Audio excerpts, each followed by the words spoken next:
Buhay, kailangan nating magsikap.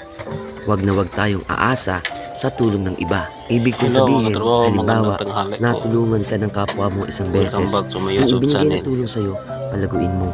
Gawin mo ang lahat ng makakaya mo upang lumago ito at balang araw, ikaw naman ang tutulong sa kapwa mo. Kung may mga taong gustong humadlang sa pag-angat mo, hayaan mo sila, pabayaan mo sila. Basta ikaw, mag-focus ka lang kung saan ka magiging masaya. Mag-focus ka lang sa ginagawa mo na dapat wala kang inaapakang tao.